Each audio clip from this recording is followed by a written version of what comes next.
அருட்பெருஞ்சோதி அருட்பெருஞ்சோதி தனிப்பெரும் கருணை அருட்பெருஞ்சோதி. எல்லா உயிர்களும் இன்புற்று வாழ்க, வள்ளல் மலரடி வாழ்க வாழ்க, கொல்லா விரதம் குவளை எல்லாம் ஓங்குக, நல்லோர் நினைத்த நலம் பெறுக, நன்றி நினைத்த எல்லோரும் வாழ்க இசைந்து.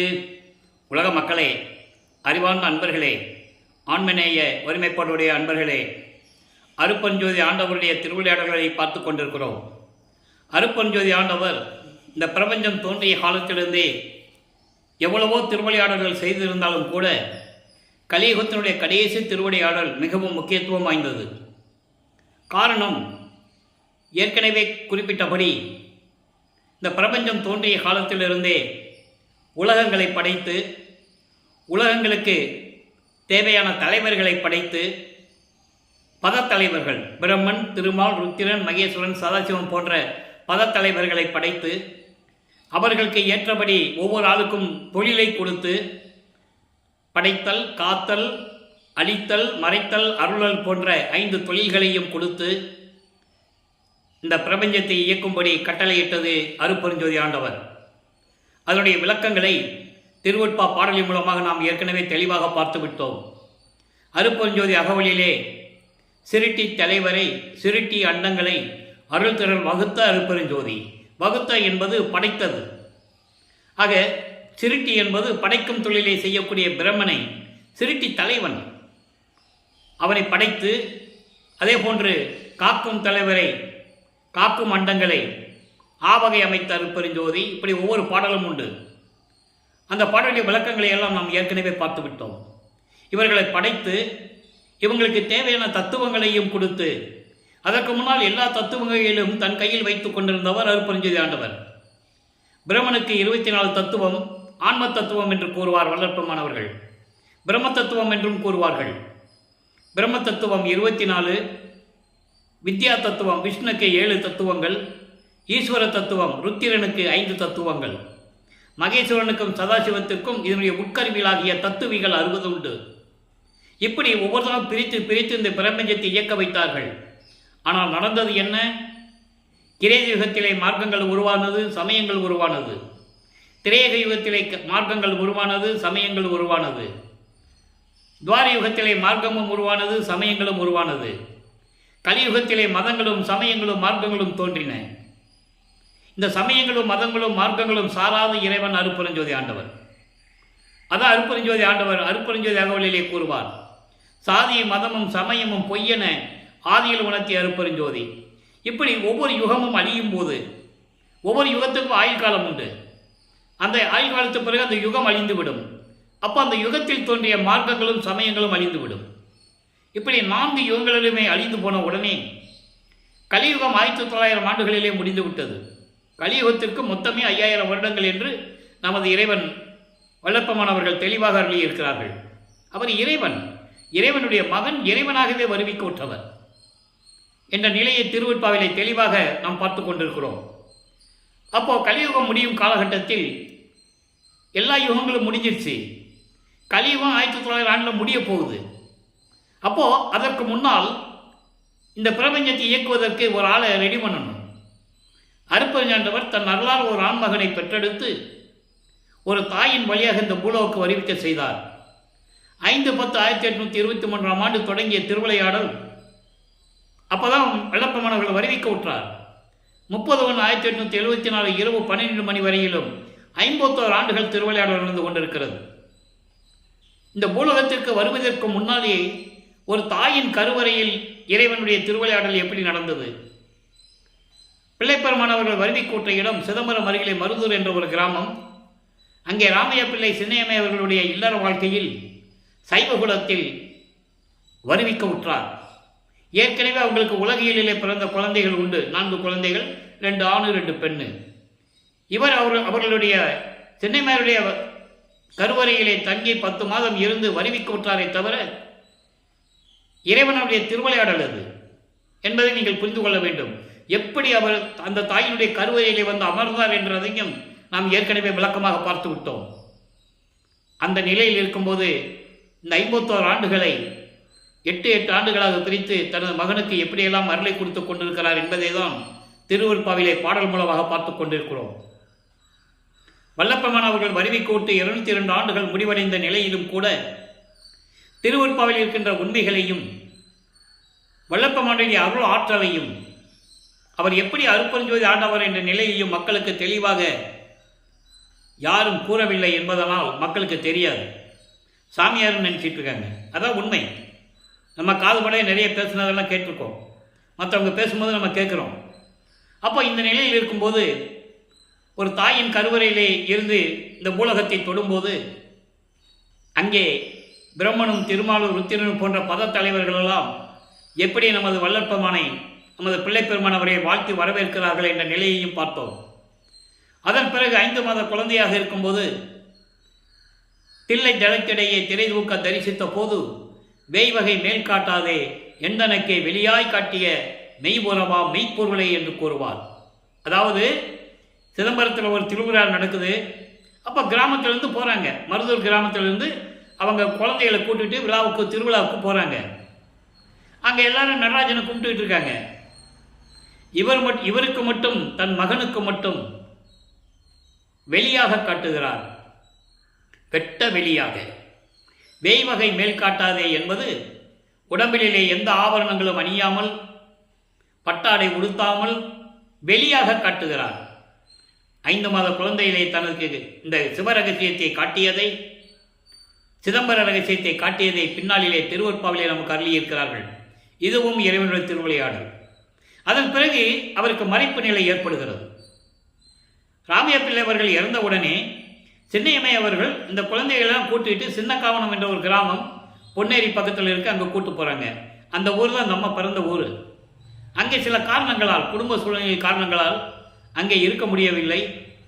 சென்னையிலே வந்து குடியேறுகிறார்கள். ஏழுகணர் பகுதி என்ற ஒரு இடத்துல வீரசாமி முதலியார் தெருவிலே இருக்கிறாங்க.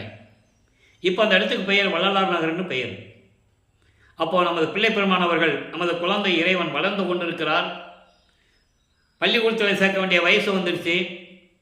பள்ளிக்கூடத்தில் போய் சேர்க்குறாங்க. அவரால் பள்ளிக்கூடத்தில் படிக்க முடியாது. ஏனென்றால் அந்த விளக்கத்தையும் நான் உங்களுக்கு தெளிவாக விளக்கமாக கூறியிருக்கிறேன். இருந்தாலும் இன்று சுருக்கமாக சொல்ல நான் கடமைப்பட்டிருக்கிறேன். அருட்பெருஞ்சோதி ஆண்டவர் தன் மகன் எந்த ஆசிரியரிடமும் இந்த உலகியல் படிப்பை படிக்கக்கூடாது, சந்த படிப்பை படிக்கக்கூடாது, யாரையும் குருவா தன் மகன் ஏற்றுக்கொள்ளக்கூடாது. இந்த நிலையில் தனது மகனிடம் திருவிளையாடல் செய்து கொண்டிருக்கிறார். அதனால் அவர் மனம் ஒரு நிலையில் இல்லை, படிக்கிற மாதிரி இல்லை. அப்போ பள்ளிக்கூடத்துக்கு போக முடியாதுன்னு சொல்லிட்டு வந்தோடனே வீட்டில் பிரச்சனைகள் வரும். அதான் நியாயம் தானே, இயற்கை தானே. ஒரு குழந்தைய கொண்டு போய் சேர்க்குறோம், பள்ளிக்கூடத்துக்கு போக முடியல, நான் படிக்க போக முடியாதுன்னு சொன்னால் எப்படி இருக்கும் உங்களுக்கு? உலகியலில் இவர் வருவிக்க விட்டதால் ஏற்பட்ட சொந்தங்கள்.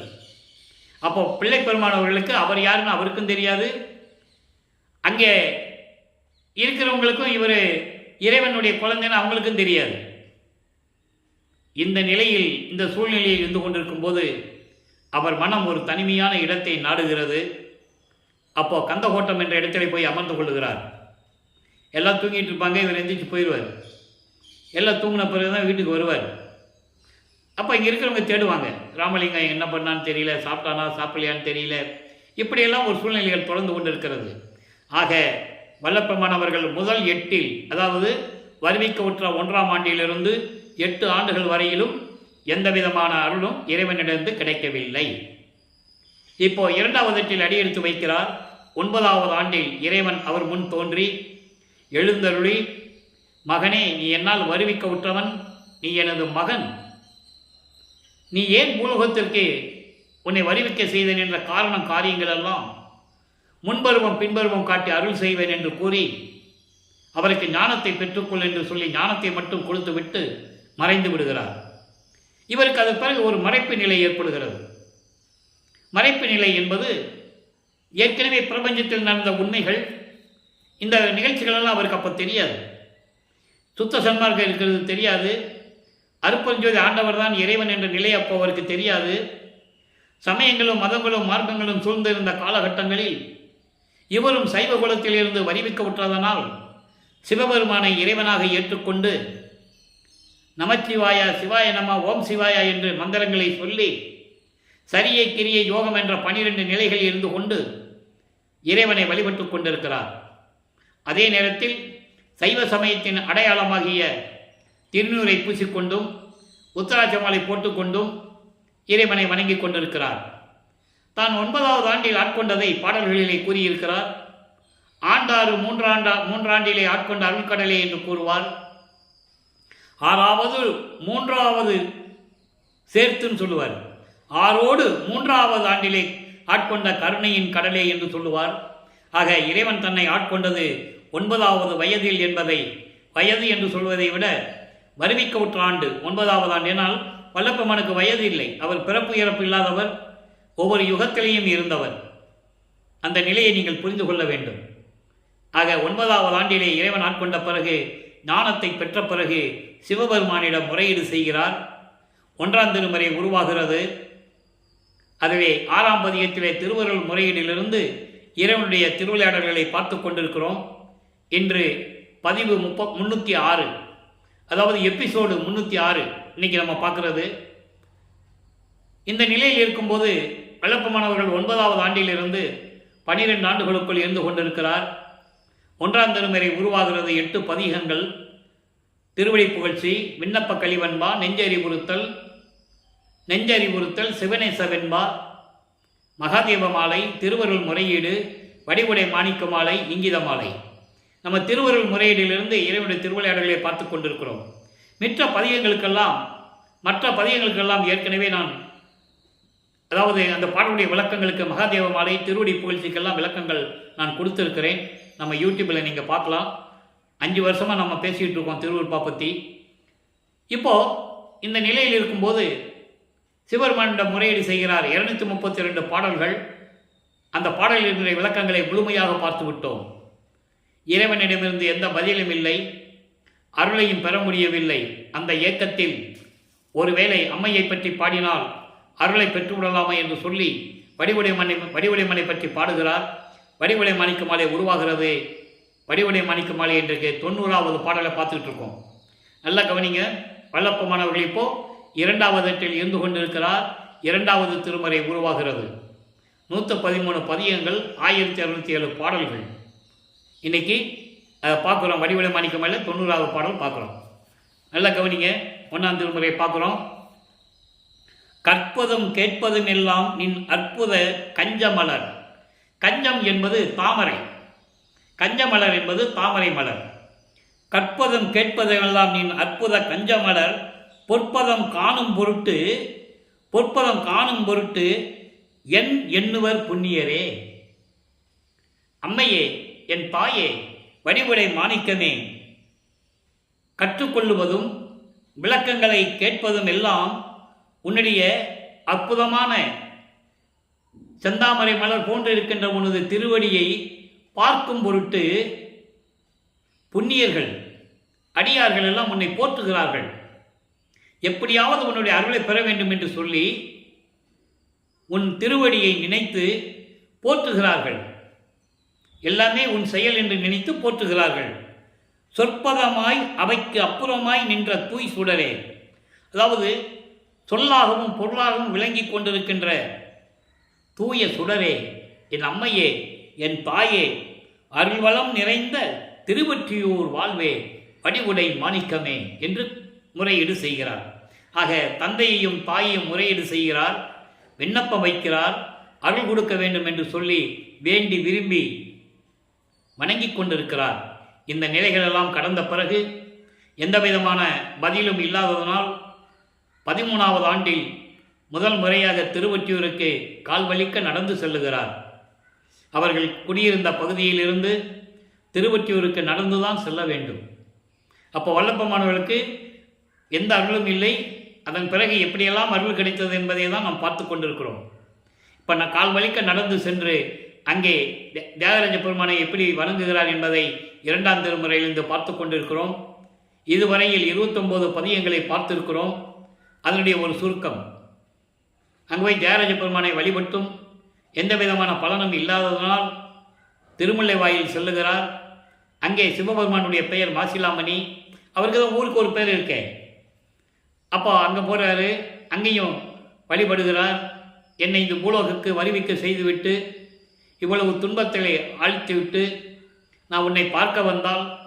ஏன் வந்தாய் மகனே, எதற்காக வந்தாய் என்று கூட கேட்காமல் நான் கால் வலிக்க நடந்து வந்திருக்கிறேன், ஊமை போல நின்று கொண்டிருக்கிறாயே என்றெல்லாம் பாடுவார். அந்த விளக்கங்களுடைய அந்த பாடலுடைய விளக்கங்கள் எல்லாம் கேட்கும்போது மனம் உருகும், கண்களில் இருந்து நீர் வரும். அப்படிப்பட்ட அருமையான பாடல்கள். அதன் பிறகு அங்கேயும் எந்த விதமான பலனும் இல்லை என்றால், இனிமேல் உன்னை நான் பார்க்க இங்கே வரமாட்டேன் என்று சொல்லி திருவள்ளித்தாயம் சொல்லுகிறார். அதுவும் சென்னைக்குள்ளே தான் இருக்குது.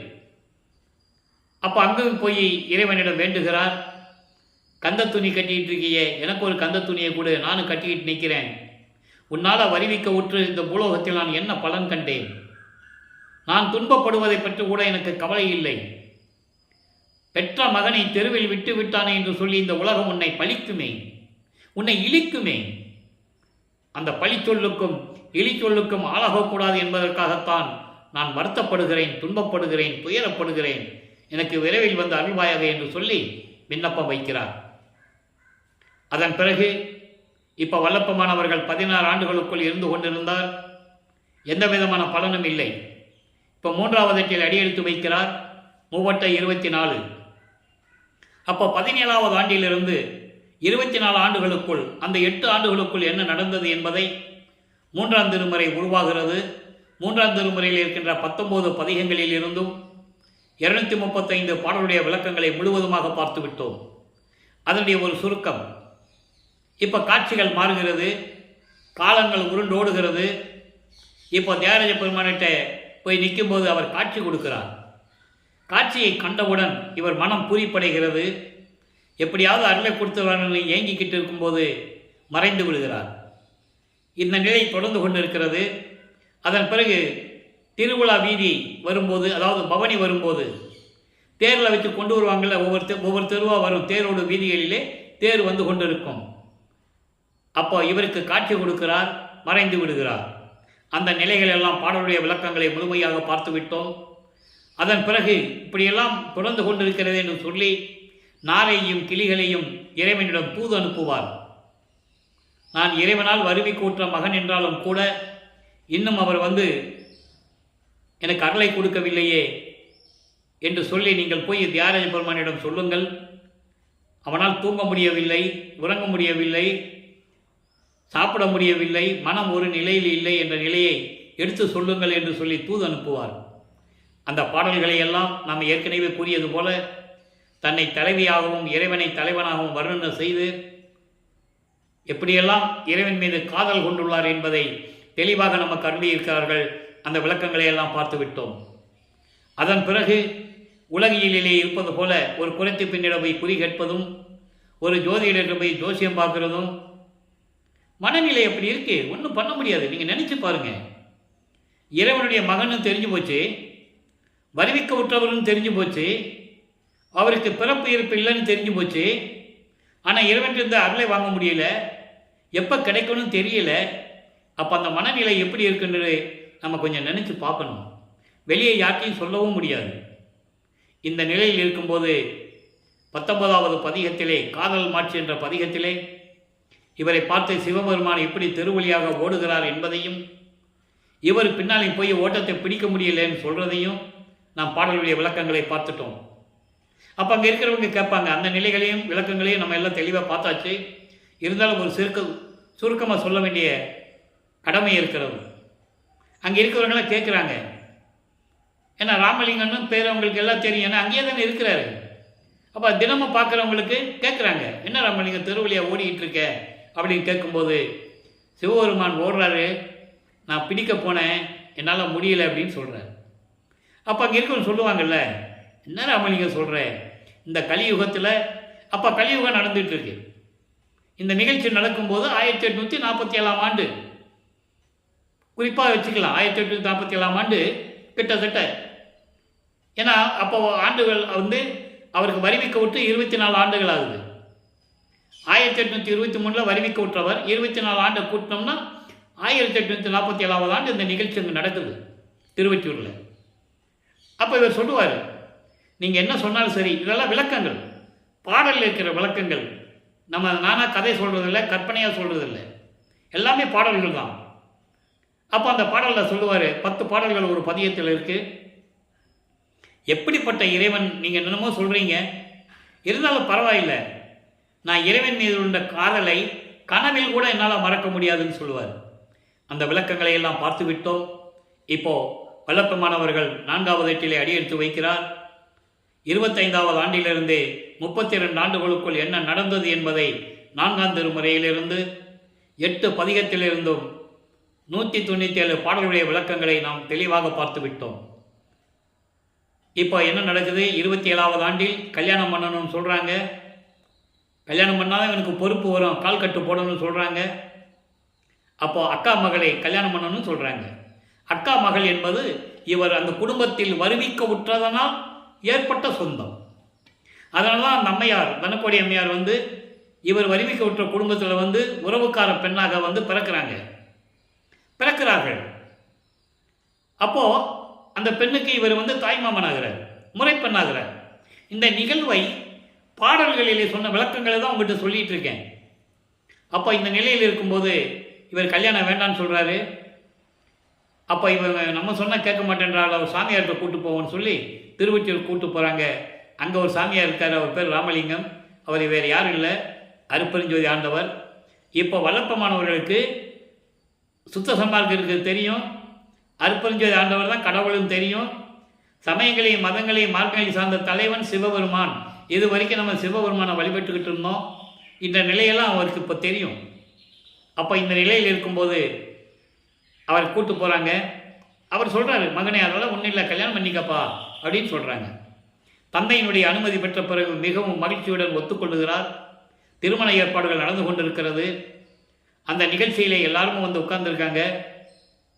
அங்கே பிரம்மன், திருமால், ருத்திரன் போன்ற பதத்தலைவர்களும் வானவர்களும் எல்லா தேவர்களும், தேவகூட்டத்தை சேர்ந்த 18 கூட்ட தலைவர்களும் நவநிலை தலைவர்களும் எல்லாமே வாழ்த்துவதற்காக இருந்து கொண்டிருக்கிறார்கள். இது பாடலிலே எப்படியெல்லாம் வல்லப்பமான் கூறினார் என்பதை நாம் தெளிவாக பார்த்து விட்டோம். அப்போ இந்த நிலையில் இருக்கும்போது தாலி கட்டியாச்சு, அந்த அம்மாவுக்கு மோட்ச வீட்டை காட்டியாச்சு, விமோசனை கொடுத்தாச்சு, அந்த அம்மாவுடைய கர்ம வினைகள் எல்லாத்தையும் நீக்கியாச்சு. அது பூலோகத்தில் தான் நடக்கணும் என்று இறைவனுடைய கட்டளை. நல்லா புரிஞ்சுக்கணும். நீங்கள் புராணங்களிலும் காவியங்களிலும் எவ்வளவோ திருவிளையாடல்களை சொன்னார்கள். சிவபெருமான் திருவிளையாடல்கள், முருகன், விநாயகன், பிரம்மன், திருமால் எல்லாருடைய திருவிளையாடல்களை சொன்னார்கள். அருட்பெருஞ்சோதி ஆண்டவருடைய திருவிளையாடல்களை யார் சொன்னது? திருவெட்பாவிலே கூறியதை நாம் தெளிவாக பார்த்து கொண்டிருக்கிறோம். இது இறைவனுடைய திருவிளையாடல். ஆக எல்லாம் முடித்த பிறகு இப்போ வல்லப்பமானவர்கள் உலகப்பற்றை துறக்க வேண்டும்.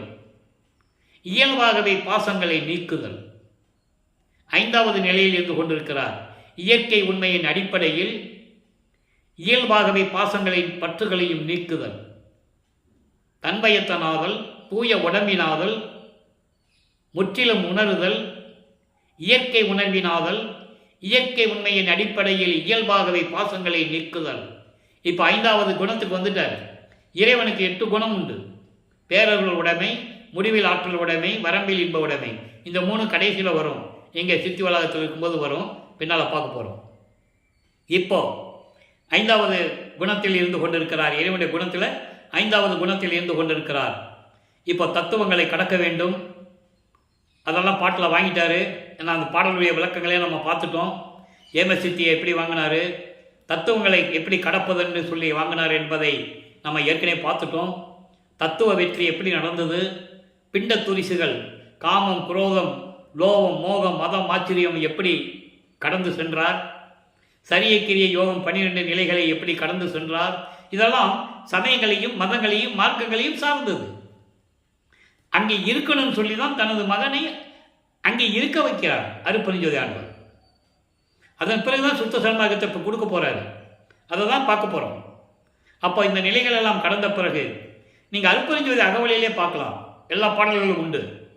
ஏறா நிலைமை ஏற்றி எந்தனக்கே 6 காட்டிய அருட்பெருஞ்சோதி. முதல்ல காட்டுறாரு. எப்போ? 32வது ஆண்டில் காட்டுகிறார். அதை தான் இப்போ நம்ம பார்த்துக்கிட்டு இருக்கோம். பாடலில் எல்லா பாடல்களையும் விளக்கங்கள் உண்டு. அதை நம்ம பார்த்துக்கிட்டு இருக்கோம். அப்போ கடத்திய அருட்பெருஞ்சோதின்னு சொல்லுவார். ஏறா நடுநிலை ஏற்றி எந்தனை ஈண்டு 6 கடத்திய அருட்பெருஞ்சோதி. நல்லா புரிஞ்சுக்கணும். சுத்த சன்மார்க்கத்தை கொடுக்க போகிறேன், வாங்க போகும்போது இதெல்லாம் நிலைகள்லாம் அவருக்கு தெரியும். மறைப்பு நிலை நீங்குகிறது, மறப்பும் நீங்குகிறது. அதை இன்னைக்கு நம்ம பார்க்க போகிறோம். அந்த விளக்கத்தை ஞான மருந்தில் சொல்லுவார். அந்த விளக்கத்தை நம்ம பார்க்க போகிறோம். அவ மறைப்பும் மறப்பும் எப்படி நீங்கியது, அந்த விளக்கங்களையும் நம்ம ஏற்கனவே தெளிவாக பார்த்துருக்கோம். அப்போ இவர் 33வது ஆண்டில் இருந்து கொண்டிருக்கிறார், 5வது எட்டில் இருந்து கொண்டிருக்கிறார். ஐயட்ட 40. 33வது ஆண்டிலிருந்து 40 ஆண்டுகளுக்குள் என்ன நடந்தது என்பதை திருவிற்பாவில் இருக்கின்ற பாடலின் மூலமாக நாம் தெளிவாக பார்த்து விட்டோம். அதனுடைய ஒரு சுருக்கம். இப்போ உலகப்பற்ற விட்டாச்சு, வெள்ளாடை போட்டாச்சு. இப்போ கதவை சாத்திட்டாருங்க. சென்னையிலே இனிமேல் திருவொற்றியூருக்கும் திருமுல்லை வாயிலுக்கும் திருவள்ளித்தாய்க்கு போகக்கூடாதுன்னு சொல்லி கதவை சாத்தி தாப்பா போட்டார். இறைவன் விண்ணுலகத்திலிருந்து பூலோகத்திற்கு எப்படி தெருவழியாக கால் வலிக்க நடந்து வந்து தெருக்கதவை திறந்து ஒரு காலை உள்ளே வச்சு ஒரு காலை வெளியே வச்சு மகனை கூப்பிட்டு எப்படியெல்லாம் அருளை கொடுத்தார் விளக்கத்தையும் பார்த்துட்டோம். ஏன் ஒரு கால் உள்ளே வச்சு ஒரு காலை வெளியே வச்சார், ஏன் வீட்டுக்குள்ளே வரல, அதுக்கான விளக்கங்களை நம்ம ஏற்கனவே பார்த்துட்டோம் பாடல் மூலமாக. இருந்தாலும் சொல்ல வேண்டிய கடமை இருக்கிறது. கதவுக்குள்ளே வீட்டுக்குள்ளே போனோம்னா இவர் பூட்டிக்குவார், பிறகு அவர் போக முடியாது வெளியே. ஏன்னா இன்னும் ஆண்டுகள் இருக்குது, இனி 19 வருஷம் பாக்கி இருக்கு. நீ சுத்த சன்மார்க்கத்தை தரணும், சாகா கல்வியை கற்றுக் கொடுக்கணும், அதுக்கப்புறம் கருங்குழியில் இருக்கணும், அப்புறம் தர்மசாலையில் இருக்கணும், அதுக்கப்புறம் சித்தி வளாகத்துக்கு போகணும். இப்படி நிறைய வேலைகள் இருக்கு.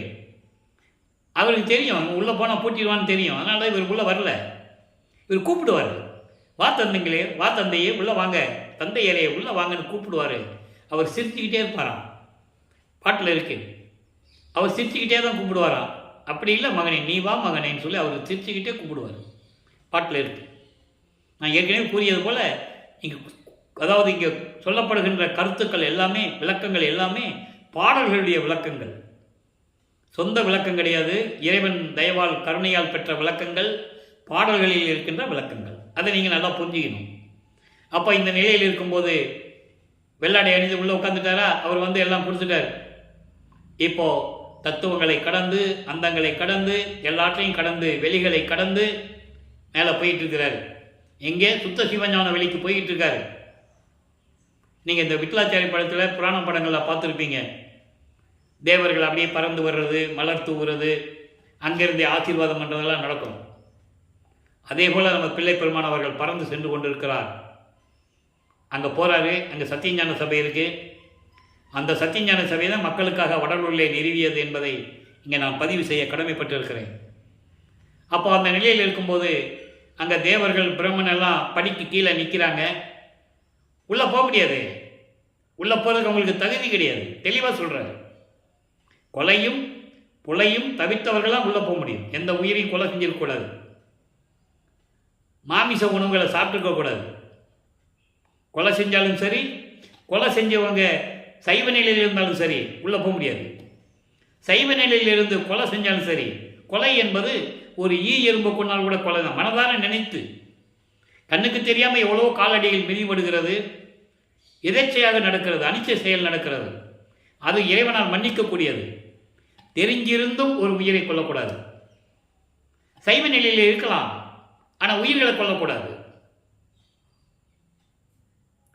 புலால் சாப்பிடுவான், உயிர்களை கொல்ல மாட்டான். ரெண்டுமே ஆகாது, சுத்த சன்மார்க்கத்துக்கு ஆகாது. இதை ஏன் சொல்கிறேன் என்றால் ஒரு பாடலிலே சொல்லுவார், பிரம்மன் திருமால் இந்திரன் போன்ற தேவர்கள் எல்லாம் போருக்குரியவர்கள், போர் புரிந்து உயிர்களை மாய்த்தவர்கள், கொலை குற்றவாளிகள் என்று சொல்லுவார். பிரம்மணன் தெளிவாக சொல்லுவார், வருணமா கொலை பாதகன் என்று கூறுவார். பாடல் உண்டு. ஏன் இதை கூறுகிறோம் என்றால் இந்த விளக்கத்தை மக்களுக்கு கூற வேண்டும். சத்தியானந்த சாமிக்குள்ள ஏன் கொலையும் புலையும் தவிர்த்தவர்கள் உள்ளே வரவும் போட்டாரு அப்படின்ற விளக்கம் மக்களுக்கு தெரியணும். அவங்களுக்கே அந்த நிலை நல்லா புரிஞ்சுக்கணும். அதுக்கு தான் அவர் சொல்கிறாரு பாட்டில். ஆக அவங்கெல்லாம் காத்துக்கிட்டு இருக்காங்க. தந்தை மகனை வரவேற்று, மகனை புனித நீராடி புத்தாடைகளை அணிந்து, அணிகலங்களெல்லாம் அணிந்து மங்கள கோலத்துடன் வருவாயாக, 2.5 நாளிகையில் உனக்கு மணிமுடி சூட்ட வேண்டும், பொற்காப்பு அணிய வேண்டும், மணிமுடி சூட்ட வேண்டும், சாகா கல்வியை கற்றுத்தர வேண்டும் என்று சொல்ல, தந்தையின் கட்டளையை ஏற்று இவர் வந்து அங்கே அமர்கின்றார். அங்கே இருந்த இருக்கையிலே, அங்கே அவருக்குன்னு ஒரு இருக்கை இருந்தது, அங்கே அமர்கின்றார். மணிமுடி சூட்டி பொற்காப்பு அணிந்து மகனே சுத்த சன்மார்க்கத்தை பெற்றுக்கொள் என்று கூறுகிறார். அது பாடல்கள் உண்டு. இனிமேல் இது உன் மார்க்கம் என்று கூறுவார் அருட்பெருஞ்ஜோதி ஆண்டவர் மகனிடம். அதனால் மகன் சொல்லுவார், இனிமேல் இது என் மார்க்கம் என்று கூறுவார். சுத்த சன்மார்க்கத்தை வாங்கியாச்சு, எல்லாம் பார்க்குறாங்க. சாகா கல்வியை கற்றுத்தருகிறார். எல்லாம் சபைக்கு வெளியே இருந்து பார்த்துட்டு இருக்காங்க. எப்படி பார்த்துட்டு இருந்தாங்க கூட சொல்கிறாரு. அப்படி கடுகடுன்னு கோபத்தில் இருக்காங்களாம். நாகாதிபனும் நாராயணனும் நான்முகனும் நறுமுறும் எனவே இந்த பாடலை உயிர் உள்ளவரை மறக்க முடியாது. உயிர் உள்ளவரை மறக்க முடியாது. அற்புதமான பாடல், பிரபஞ்சத்தின் உண்மையான பாடல். எங்க சாகா கல்வியை கற்றுக்கொண்டார், யார் முன்னிலையில் கற்றுக்கொண்டார், அந்த உண்மையை விளக்கக்கூடிய பாடல் அது. மெய்யர்கள் வியப்பில் இருக்கு. 112வது பதியத்தில் மெய்யர்கள் வியப்பில் இருக்கு அந்த பாடல். சொல்லிட்டு சொல்லுவார், ஞான அமுதம் அளித்தாய் நானும் உண்டு துண்ணவே. ஞான அமுதம் என்பது சுத்த சன்மார்க்கம் அமுதம். அதான் ஞான அமுதம், ஞான மார்க்கம் என்று சொல்லுவார். நல்லா புரிஞ்சுக்கணும் நீங்கள். நானும் உண்டு துண்ணவே, நானும் இதை பெற்றுக்கொண்டு இருக்கும்போது சாகா கல்வியை பயிற்று தந்த தயவை சாற்றது கரிது. தெளிவாக சொல்லுவார். ஆக இந்த நிலையில் சாகா கல்வியை கற்றுக்கொண்டு மகனை சென்று வா, இன்னும் ஆண்டுகள் இருக்கிறது என்று சொல்லி மகனை பூலோகத்துக்கு அனுப்புகிறார். இதெல்லாம் எப்படி உனக்கு தெரியும்னு நீங்கள் கேட்க முடியாது. எல்லாமே பாடல்கள் இருக்குது. அங்கே பூலோகம் இல்லையே, விண்ணுலகம் இல்லையே நீங்கள் கேட்க முடியாது. இறைவனுடைய விளக்கம் அதான். திடீரென்று எழுந்தருள்வார். ஒரே நேரத்தில் பல இடங்களில் இருப்பார். பல உருவத்தில் இருப்பார். ஒரே உருவத்தில் பல இடங்களில் இருப்பார். நொடி பொழுதில் அண்டங்களை கடக்கக்கூடியவர். நொடி பொழுது, அரை நொடி பொழுதுல அங்கே போய் நிற்பார் சுத்த சிவஞான வெளியிலே. அப்படி விட்டு அருளை கொண்டவர் வல்லப்பமானவர்கள்.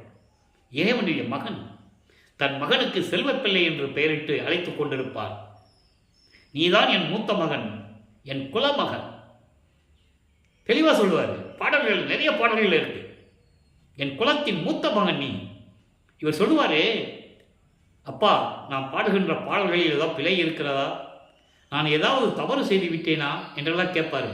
அவர் பதில் சொல்லுவார், எப்படி அதெல்லாம் நான் நினைக்க முடியும், நீ என் மகன் அல்லவா. பாடல் உண்டு மக்களே, பாடல் இவ்வளவு விளக்கம் இருக்கு. நான் எப்படிப்பா அதை கேட்பேன், அதை நான் சொல்லுவேன். நீ என் மகன் அல்லவா, என் மூத்த மகன் அல்லவா, என் குலத்தின் மூத்த மகன் அல்லவா, தலைமகன் அல்லவா. குலம் என்பது சுத்த சன்மார்க்க குலம்.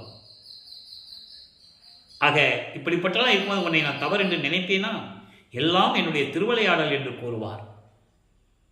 இந்த நிலையில் இருக்கும்போது பூலோகத்திற்கு எழுந்தருளுகிறார். வரும்போதே சிதம்பரத்துக்கு தான் வராரு. உலகிலே சொல்லப்பட்ட விளக்கங்கள் நிறைய உண்டு. அதுக்குள்ளே நம்ம போக வேண்டாம். அவர்கள் கருத்துக்கேற்றபடி ஒருவர் சொல்ல எழுதியது, அதை வைத்து இன்னொருவர் எழுதியது, இப்படியெல்லாம் உண்டு, விளக்கங்கள் உண்டு.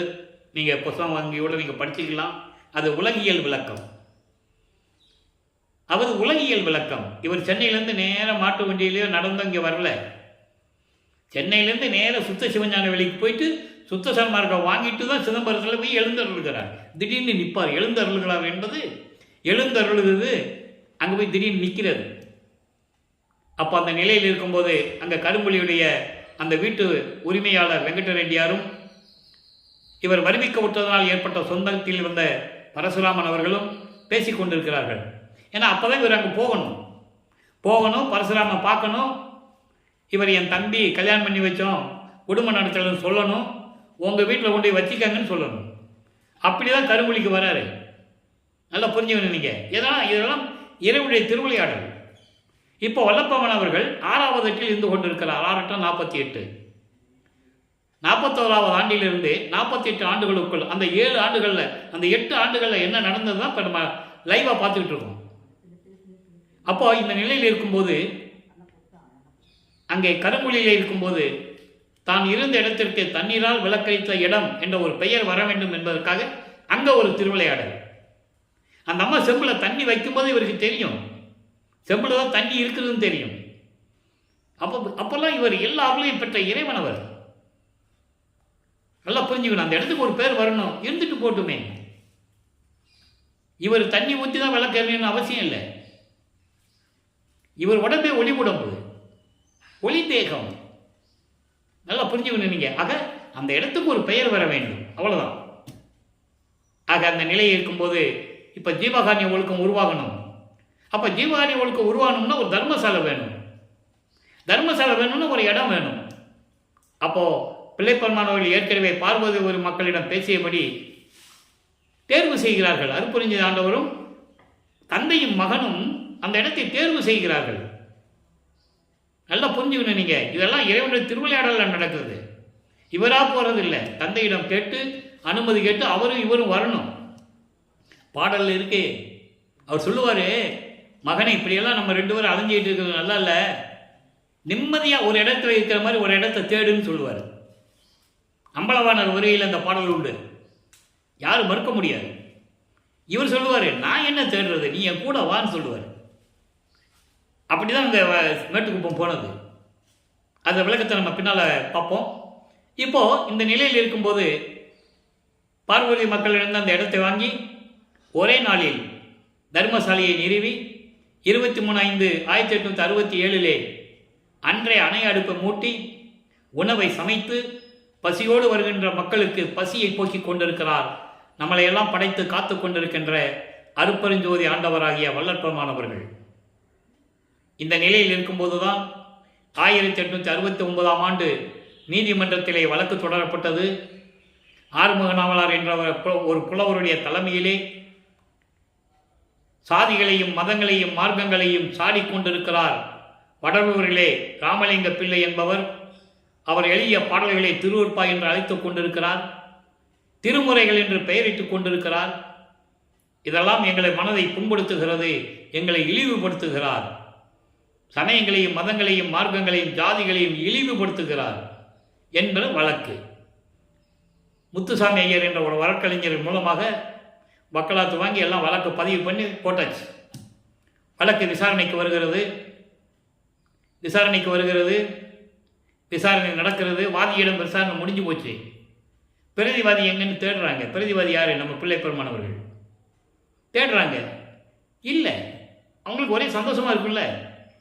எதிரி வந்து வரலன்னா வழக்கு நம்ம பக்கம் திரும்பிடும் சொல்லி சந்தோஷமாக இருக்கிறாங்க.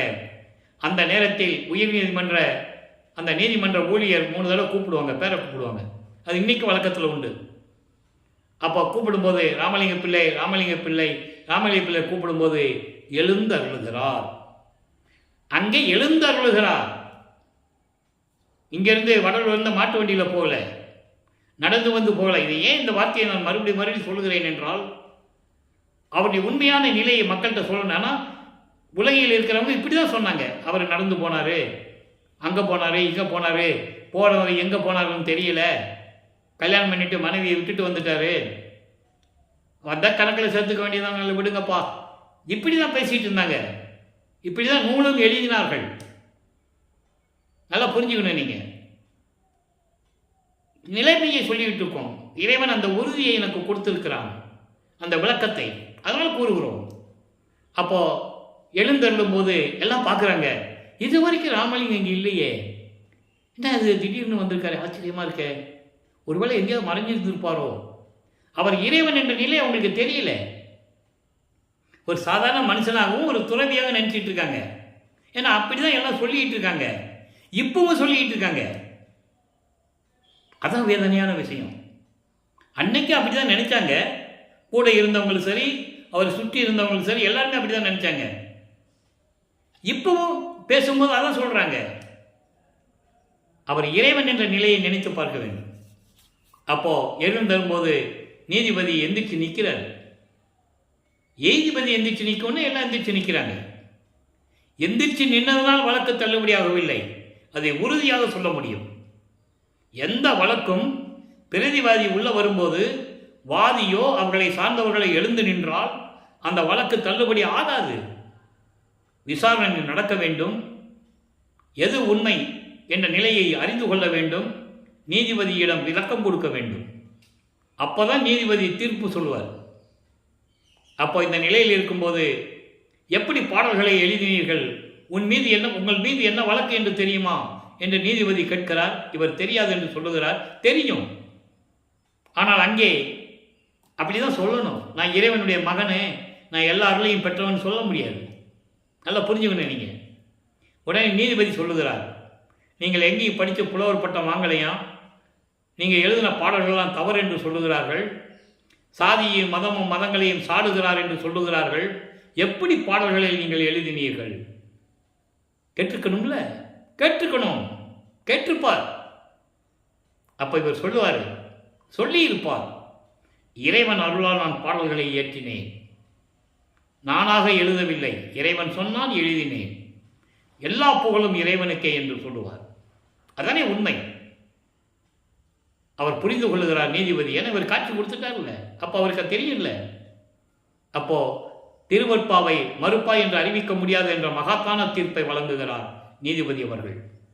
அந்த தீர்ப்பை பெற்றுக்கொண்டு வடலூருக்கு மறுபடியும் தர்மசாலையில் அமர்ந்து கொண்டுதான் இருக்கும்போது இங்கே சங்கராச்சாரியார் வந்தது.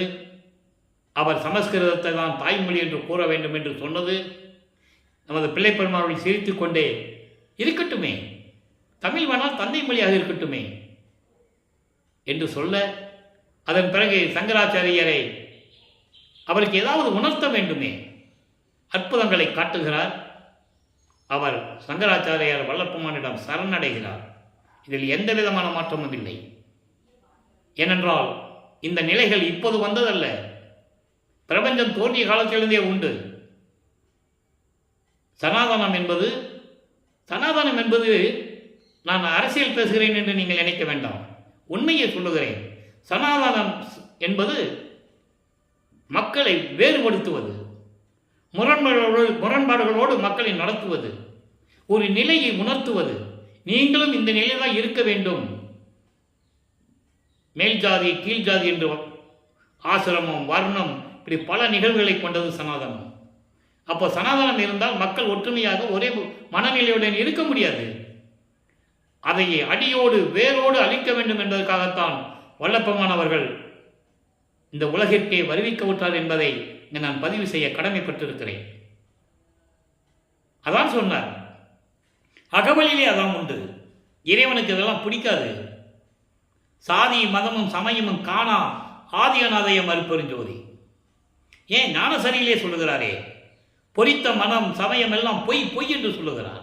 எல்லாரும் ஒன்றுதான், சமத்துவமாக வாழ வேண்டும். இந்த நிலையை மக்களுக்கு உணர்த்தியது இந்த பிரபஞ்சத்திலேயே நம்மதையெல்லாம் படைத்து காத்து கொண்டிருக்கின்ற வல்லப்பெருமான் அவர்கள் தான். அதற்காகத்தான் அவர் பூலோகத்துக்கு வருவிக்க விட்டார். தோன்றியவர்கள் எல்லாம் மதங்களை தோற்றுவித்தார்கள், சமயங்களை தோற்றுவித்தார்கள், மார்க்கங்களை தோற்றுவித்தார்கள். அதை ஆண்டவர்கள் யார்? இதற்கு முன்னால் பிரம்மன், திருமால், ருத்திரன், மகேஸ்வரன் போன்றவர்களும் இங்கே பூலோகத்திலே தவம் செய்து கொண்டிருந்த முனிவர்களை எப்படியெல்லாம் வரம் கேட்டார்கள், அவங்க சுயநலத்துக்காக எப்படியெல்லாம் வரங்களை கொடுத்தார்கள் என்ற நிலைகளை திருவொற்பாவிலே தெளிவாக நாம் காண முடியும். ஏன் புராணங்களிலே இருக்கு. அந்த நிலை மாற வேண்டும் என்பதற்காகத்தான் வல்லப்பெருமான்கள் வருவிக்க விட்டார். இந்த நிலையில் இருக்கும்போது இப்போ தர்மசாலையில் இருந்து கொண்டு உத்தரஞான சிதம்பர மாலையிலே எப்படி உருவாச்சு நல்லா புரிஞ்சுக்கணும். நீங்கள் சுத்த சன்மார்க்கம் என்பது சாதியும் மதமும் சமயங்களும் ஜாதிகளையும் கடந்தது. சாதியும் மதமும் சமயமும் ஜாதியும் கொண்டது சனாதனம். இதான் சிம்பிள், எளிமையான விளக்கம் தான். எல்லாத்தையும் கொண்டது சனாதனம், எதுவுமே இல்லாதது சுத்த சன்மார்க்கம். இந்த நிலையில் இருக்கும்போது உத்தரஞான சிதம்பர மாலையிலே எப்படி சுத்த சன்மார்க்கத்தின் நிலை என்ன, தன் மகனுக்கு எப்படி அறிவுரை கூறினார், சுத்த சன்மார்க்கத்தை சேராதவர்கள் இங்கே வந்தால் எப்படி இருக்கும், ஒத்தாரையும் இழிந்தாரையும் நேர்கண்டு உவக்க என்று சொல்லுவார். மகனே நல்லா கவனிச்சுக்கிட்டே இரு அப்படின்னு சொல்லுவார். அந்த நிலைகளெல்லாம் நாம் பார்த்துட்டோம். நடராஜபதி மாலையும் சர்க்குரி மாலையும் எப்படி உருவாச்சினதை பார்த்தோம். இந்த நிலையில் இருக்கும்போது இப்போ ஞான மருந்து என்ற பதியத்தில் இருக்கின்ற பாடல்களுடைய விளக்கத்தை பார்க்க போகிறோம். நல்லா கவனிங்க. நான் ஏற்கனவே கூறியது போல பாடல் எளிமையான பாடல், ஆனால் விளக்கங்களை சொல்லணும்னா எத்தனை மணி வேணாலும் சொல்லலாம். நமக்கு தான் நேரம் பத்தலை. 5 மணி நேரம் கூட விளக்கம் சொல்லலாம், நமக்கு நேரம் பத்தாது. யூடியூப்பில் அவ்வளோ பேச முடியாது. 1 மணி நேரம் பேசுறதுக்கே யாரும் பார்க்க மாட்டேன்றாங்க. ஏன்னா 1 மணி நேரத்துக்கு கம்மியாக அந்த விளக்கங்களை சொல்ல முடியாது. ஏதாவது ரீல் போடணும்னா ஒரு 10 நிமிஷத்தில் போட்டு போயிடலாம். இறைவனுடைய திருவிளையாடலை சொல்லணுமே, திருவருட்பாவின் பாடலுடைய விளக்கங்களை சொல்லணுமே. எப்படி சொல்லுவது? சொல்ல முடியாது. மகாமந்திரம் சொல்றதுக்கே 10 நிமிஷம் ஆகும், அதனுடைய விளக்கம் சொல்றதுக்கே 10 நிமிஷம் ஆகும். அப்போ பாடலுடைய விளக்கம் கொடுக்குறோம் நம்ம. அது ஒரு பக்கம் இருக்கட்டும். இப்போ பாருங்க, எளிமையான வரி விளக்கம் பெரிய விளக்கங்கள். மலை இலக்கான மருந்து, மலை இலக்கான மருந்து. மருந்து என்பதை நாம் இறைவன் என்று ஏற்கனவே பார்த்துட்டோம். அருட்பெருஞ்சோதி ஆண்டவர், அதான் ஞான மருந்து. மெஞ்ஞானம் உடைய இறைவன் அருட்பெருஞ்சோதி ஆண்டவர். அப்போ மலை இலக்கான மருந்து என்பது மலை போன்று ஒப்பற்ற நிலையில் இருக்கின்ற இறைவன். அப்படின்னு என்ன அர்த்தம்? சுயமாக தோன்றிய இறைவன், அவருக்கு நிகர் யாருமே இல்லை. ஆதியும் அனாது தோன்றிய அருட்பெருஞ்சோதி ஆண்டவரை சாதியும் மதமும் சமயமும் காணா அந்த ஆதி அனாதம் தோன்றிய சுயமாக தோன்றிய இறைவனை லிஸ்ட்லேயே கொண்டு வரல.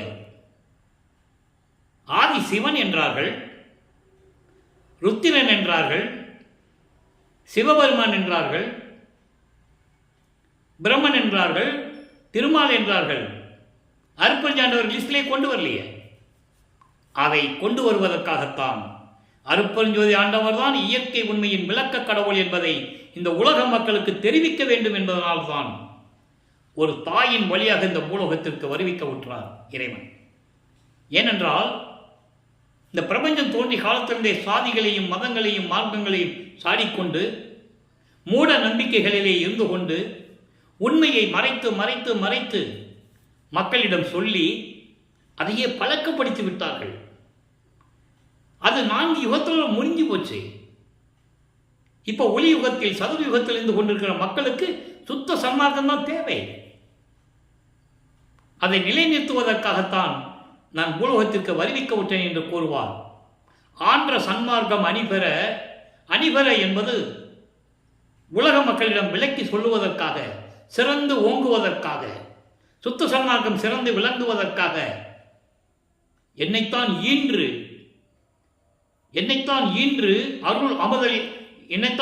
அமுதளித்த இனிய நற்றாயே தாய் என்று கூறுகிறார் அருட்பெருஞ்சாண்டவரை. அவருடைய அருளால் பெற்றெடுத்த மகன் என்று கூறுகிறார். நல்லா புரிஞ்சுக்கணும் நீங்க.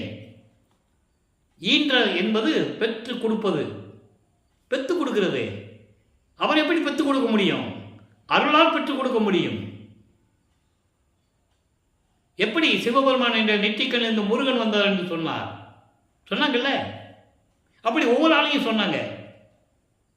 அதே போலதான் வல்லப்பமானவர்களும். வல்லப்பமனை ஏன் உலகில் இருந்து கொண்டு வந்தார் அருட்பெருஞ்சோதி ஆண்டவர்?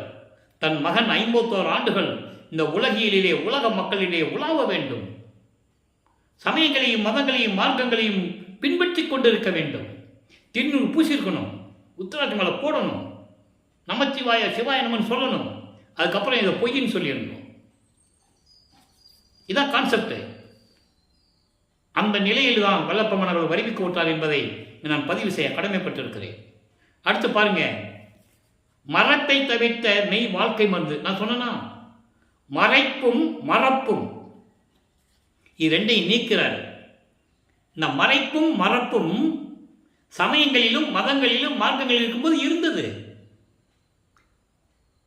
இப்ப அது இல்லை. அதங்க சொல்றாரு, சுத்த சன்மார்க்கத்தை பெற்ற பிறகு அந்த மறப்பை தவிர்த்த மெய் வாழ்க்கை மருந்து. மறப்பை என்பது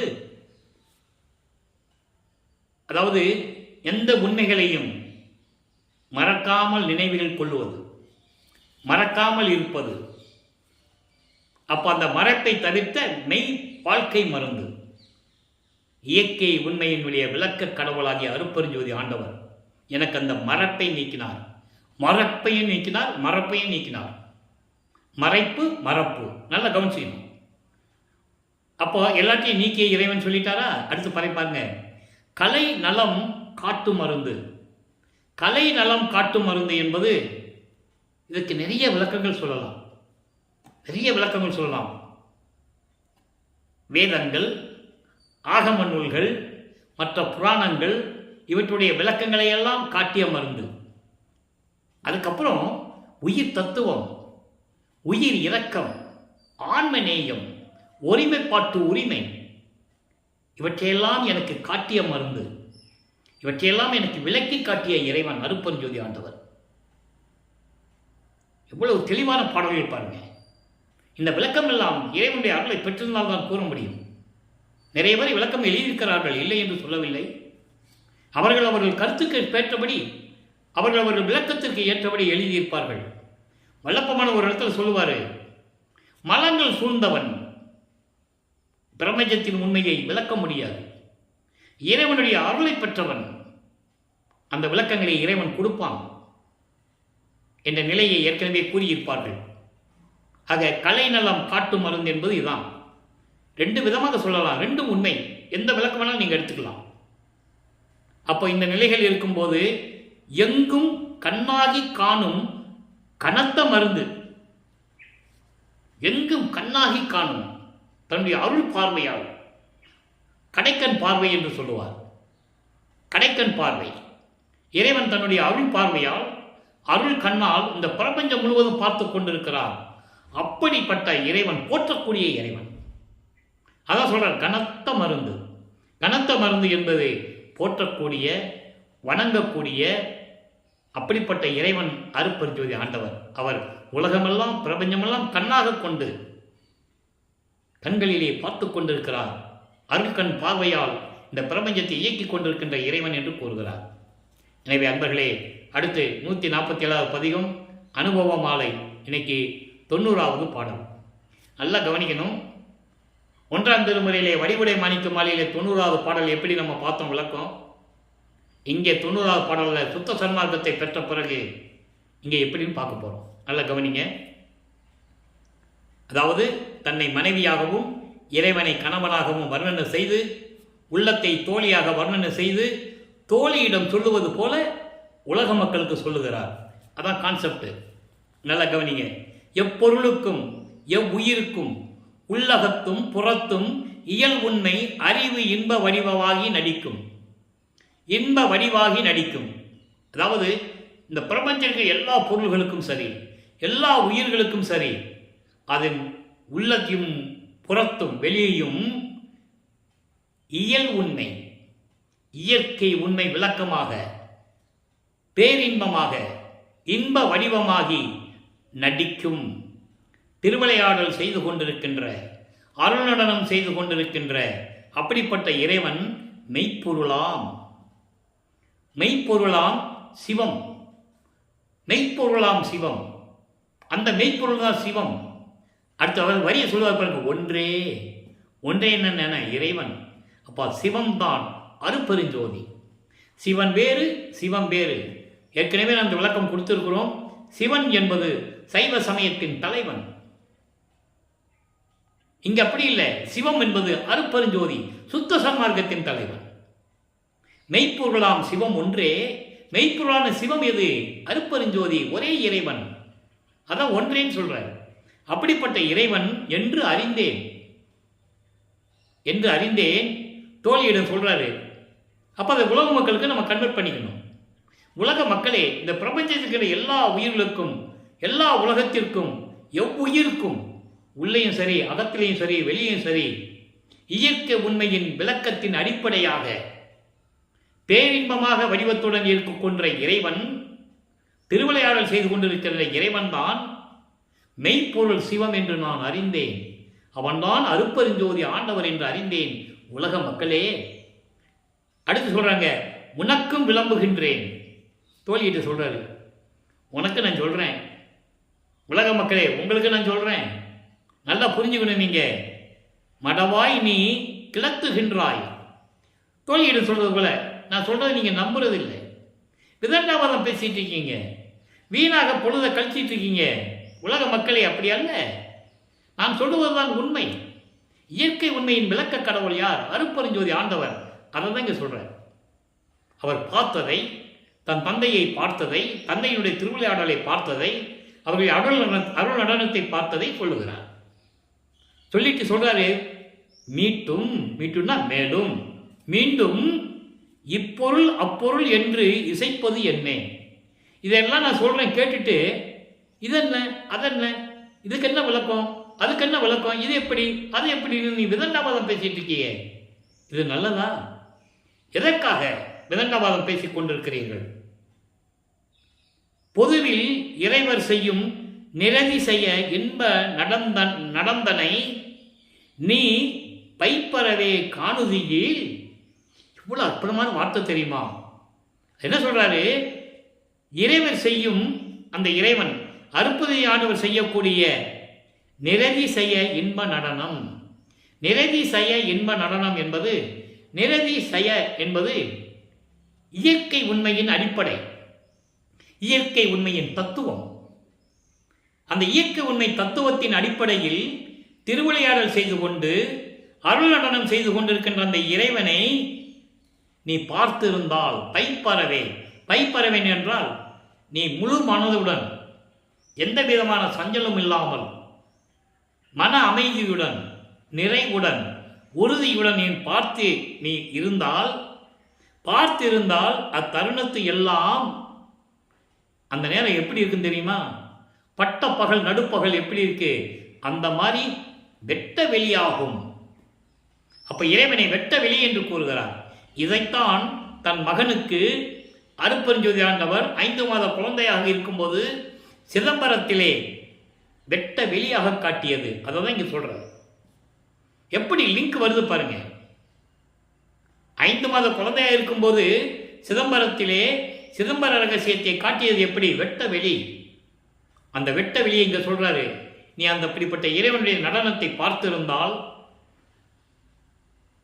நீ இப்படியெல்லாம் சொல்ல மாட்டேன். பட்ட பகல் எப்படி இருக்கும், அந்த மாதிரி வெளிச்சமா இருக்கும். வெட்ட வெளியாமே. அப்போ வெட்ட வெளியில் இருக்கின்ற இறைவன் அருட்பெருஞ்சோதி ஆண்டவர் என்று உலக மக்களுக்கு சொல்லுகிறார்.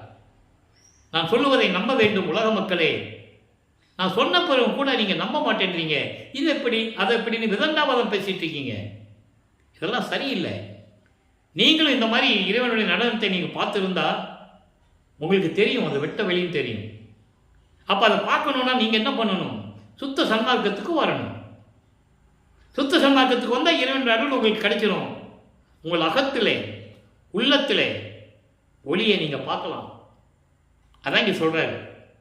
உலகத்தில் பிரபஞ்சத்தில் எல்லா உயிர்களுக்கும் எப்பொருளுக்கும் உள்ளத்தில் இருக்கிறேன்னு நான் சொல்கிறேன், நீங்கள் கேட்க மாட்டேன்றீங்க. தோழிகிட்ட சொல்கிற மாதிரி உலக மக்களுக்கு சொல்கிறாரு. அப்படி கன்வெர்ட் பண்ணிக்கணும் இந்த விளக்கத்தை. ஆக இப்படியெல்லாம் சொல்லுகிறார். ஆக இதனுடைய நிலை எப்படி இருக்குன்னு தெரியுமா? சுத்த சன்மார்க்கத்தை பெற்றால்தான் அந்த அருமை தெரியும். இந்த நிலையை சொல்லுகிறார் 91வது பாடலில், அனுபவ சித்தியில் 10வது பாடலில் சொல்கிறார். இதுக்கு அதுக்கும் எப்படி ஒரு லிங்க் ஆகுதுன்னு பார்க்கணும் நீங்கள். அங்கே அனுபவ மாலையில் சொல்லிட்டாரு. அனுபவ சித்தி 10வது பாடலில் எப்படி சொல்கிறாரு பாருங்க. அது சொல்லி தான் ஆகணும். நேரம் கடந்து கொண்டு இருக்கிறது. சிற்றம்பலத்தை தெரிந்து கொண்டேன். இங்க என்ன சொல்றாரு? நல்லா கவனிக்கணும் நீங்க. இங்க என்ன சொல்றாரு? அந்த நடனத்தை நான் பார்த்தேன்னு சொல்றாரு. பார்த்துதான் நான் உங்களுக்கு விளம்புகின்றேன், சொல்லுகின்றேன்னு சொல்றாருல.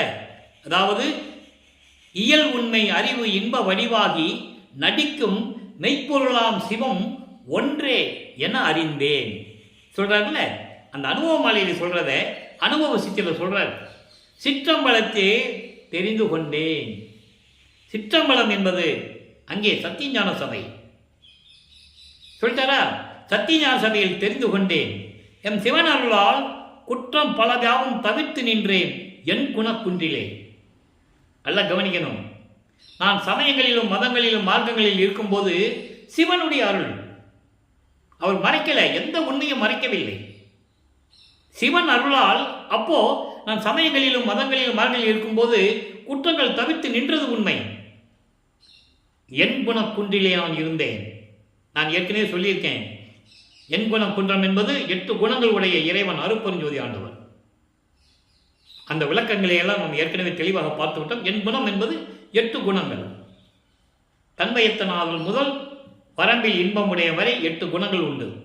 அப்போ நான் சுத்த சன்மார்க்கத்தை பெற்ற பிறகு எல்லா குற்றமும் தவிர்த்து, நான் சமயங்களிலும் மதங்களிலும் மார்க்கங்களில் இருந்தபோது குற்றங்களை எல்லாம் தவிர்த்து நான் என் குண குன்றில் இருந்து கொண்டிருக்கிறேன். அப்படின்னா இறைவனுடைய 8 குணங்களை கொண்டு நானும் அந்த நிலையில் இருந்து கொண்டிருக்கிறேன். தெளிவாக சொல்லிட்டாரா? அடுத்து பாருங்க. வெற்றம்பல் செய்தவர் எல்லாம் விரைந்து விரைந்து வந்து, நல்லா கவனிக்கணும். இது நூல் விளக்கம் அல்ல. வெற்றம் பலர் செய்தவர்கள்லாம் நூல் விளக்கத்துக்கு என்ன சொல்லுவாங்க? தீமைகள் செய்தவர்கள், குற்றம் செய்தவர்கள் சொல்லுவார்கள். அப்படி அல்ல. சுத்த சன்மார்க்க விளக்கம் என்பது வெற்றம் பல் செய்தவரெல்லாம், பல தீமைகளையும் கொடுமைகளையும் போரிட்டு உயிர்களை கொன்ற தேவர்கள் எல்லாம் நாங்கள் வெற்றியோடு வந்துவிட்டோம் என்று சொன்ன அந்த தேவர்கள் எல்லாம் விரைந்து விரைந்து இந்த பூலோகத்திற்கு வந்து நற்றம் பலம் தருவாய் என்கின்றார். இவரை வணங்குகிறார்கள். உங்கள்கிட்ட யாரும் சொல்லியிருக்க மாட்டாங்க, அதனால உங்களுக்கு இதெல்லாம் புதுசா தெரியும். அப்படி அல்ல. இந்த பாடலை நல்லா கவனிங்க. அப்படிப்பட்ட தேவர்கள்லாம் அவங்களுடைய குற்றங்களை எல்லாம் தவிர்க்க வேண்டும். என் குற்றங்களை இறைவன் தவிர்த்தான், ஆனால் அவர்களுடைய குற்றங்களை தவிர்க்கும்படி எங்களுக்கு அருள் செய்ய வேண்டும் என்று சொல்லி இந்த பூலோகத்திற்கு வருகிறார்கள். இந்த நானிலம் என்பது ஏற்கனவே விளக்கம் சொல்லியிருக்கேன். குறிஞ்சி, முல்லை, மருதம், நெய்தலை விட்டுருவார். நெய்தல் இருந்தால் கடல் சார்ந்த இடம், அங்கே மனிதர்கள் வாழ்வதில்லை. பாலைனா பாலைவனமும் பாலைவனத்தை சார்ந்த இடங்களில் மனிதர்கள் வாழ்வார்கள். அதான் நானிலன்னு சொல்றாரு. அப்போ இந்த பூலோகத்தை அது குறிப்பிடுகிறார். அப்போ இந்த பூலோகத்திற்கு அவர்களாம் என்னை தேடி வந்து எங்கள் குற்றங்களை எல்லாம் மன்னித்து எங்களுக்கு அருள வேண்டும் என்று என்னிடம் கேட்கிறார்கள். அது இன்னொரு பாடலிலே சொல்லுவார். வாலி என்று என்னை மாலயன் ஆதியோர் எல்லாமே டோட்டலா, எல்லா வானவர்கள் டோட்டலா சொல்றார் மொத்தமா. அருட்பேர் ஆளி என்று என்னை துதித்து ஏத்த புரிந்தாய். அப்ப அவள் வல்லப்பமனை வணங்குகிறார்கள். அற்புதம். நியூடியூலி வாலி என்று அன்றே எனக்கு சாகா வரமும் உகந்தளித்தாய். வாலி மன்றோங்கும் அருப்பெருஞ்சோதி நீ மன்னருளே என்று கூறுவார். இதுதான் அவருடைய நிலை, கடவுள் நிலை, இறைவனுடைய திருவிளையாடல். இன்னும் இறைவனுடைய திருவிளையாடல் நடந்து கொண்டிருக்கிறது. நம்ம ஒவ்வொரு பகுதியாக பார்த்திருக்கிறோம். இன்றைய நடந்த திருவிளையாடல்களே உங்களுக்கு விளக்கம் புரிந்திருக்கும் என்று நான் கருதுகிறேன். எனவே அன்பர்களே, நீங்களும் சுத்த சன்மார்க்கத்தில் இணைந்து ஜோதியை வழிபட்டு அருப்பெருஞ்சோதி தனிப்பெருங்கருணை என்ற மகாமந்திரத்தை உச்சரித்து சைவ நெறியில் இருந்து கொண்டு உயிர்களை கொலை செய்யாமல் உயிர் இறக்கத்துடன் இருந்து கொண்டு இறைவனை வணங்கி இறைவனுடைய அருளையும் செல்வங்களையெல்லாம் பெற்று இந்த வையகத்திலே நீங்கள் வாழ்வாங்கு வாழ வேண்டும்.